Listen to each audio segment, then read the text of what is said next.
Hello friends, welcome back. Welcome back to SZ204 Lab 7 Exercise 3. Here is the lab scenario. You can pause the video and go through the scenario one more time if you think so. So far we are done with 1 and exercise 2.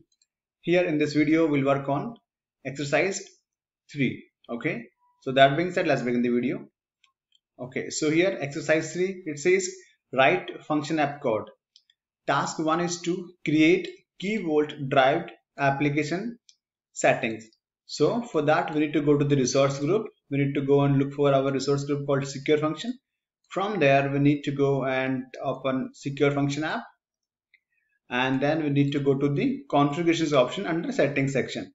Okay, and from there we'll go and configure. So let's complete step 1, 2, 3 and 4. Okay, so I'm going into resource group. I'll look for secure function. It's here, our resource group, and we need to go to the function app. So if you see here, secure function, okay, Azure is our function app. Now under settings we need to go to the configuration, settings configuration here. Okay, now if you see here we have an option to create application settings. So let me just click here, plus, right, it says new application settings. So now here we need to add two values, name and value. Okay, so let's go back to the URL. Now here in the application settings tab, select new. Okay, in the add edit application settings pop-up window, name, okay, this is what we need to give, and in the value, construct a value by using the following syntax @microsoft.keyvault, and here we need to put our secret URI. Okay, so let me just go and paste this value here. I'll go back here, I'll copy this value,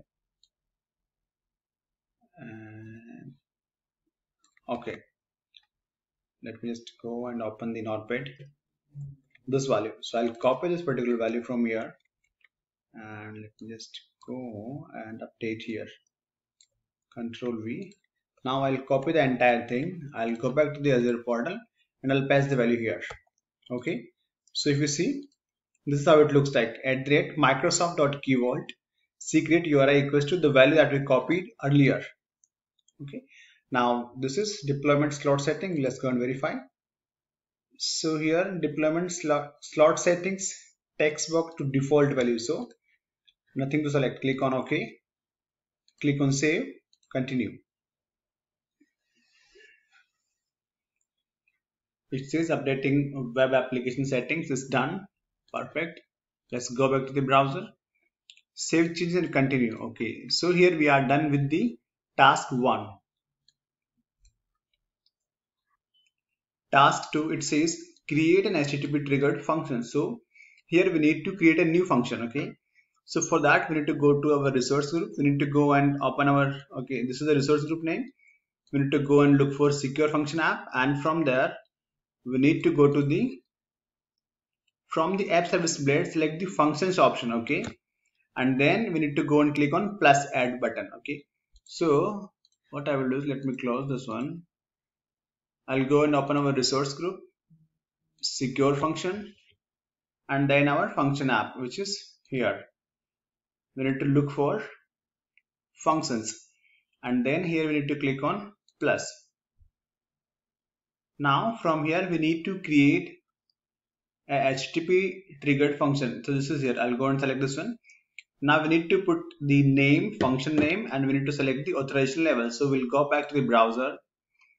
So within the template we need to function name as file parser and authorization level is anonymous. Okay, and then click on create. Now so function name is this one and authorization level is anonymous. Click on create function. So basically here we are creating a new function or HTTP triggered function in our function app. Okay, so we are good here, it's done. Now we have our function ready. Our function name is file parser. Now let's go back to the URL. So now here it says in the function blade, select code plus test option. Okay, from the developer section. Okay, and then in the function editor find the example function script. Okay, delete all the code, and then in the function editor copy and paste the following piece of code. So I'll copy this one. Okay, let's go back. I'll go here, code and test. Now, so here whatever we have, we need to delete. I'll paste the code which I copied earlier. Save. Now what it says, save and test and run this particular piece of code. I'll click on save. Now it says here we need to pass some input and we'll see the output. So here in the input tab, select run. In the output tab, observe the output message test successful. Okay, so this is what we are expecting here. Let me just go click on run. It should give the result as successful. It's here, you can see, right? Test successful, right? So our HTTP trigger function app is working fine. Okay, so here we are done with task 2 as well. Task 3, it says test the key vault derived application settings. So for that, delete the existing code within the run method of the script and observe the run method, which should include this particular thing. Okay, so let's go back here. We'll close this one and we need to delete this piece of code. Okay, now here, so we are okay here. Now we need to add the following line of code to get the value of storage connection string. So this is the property that we need to fetch. So I'll copy this one and I'll add this piece of code here in our main method. Okay, so this particular string here, we are just going to fetch the storage connection string. Okay, now add the following line of code to return the value of the connection string. Okay, let me just copy. So here in this particular variable connection string has the value, and here we are returning the value. Okay, save. Now let's see what is next. Observe the run method. Your function or your run method should look something like this. Okay, so we are good here. Now we need to save and test this particular code. Output is observe the output connection string returned from the function. Okay, so we are expecting this particular value connection string. Okay, so let me just test and run. And here input, I'll simply go and click on run. So here I'm expecting value of my connection string, which is here, right? So we are good.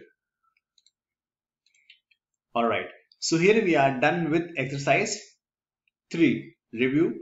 In this exercise, you used a service identity to read the value of a secret stored in the key vault and returned that value as a result of an function app. Okay, thank you for watching and I'll catch you in the next video.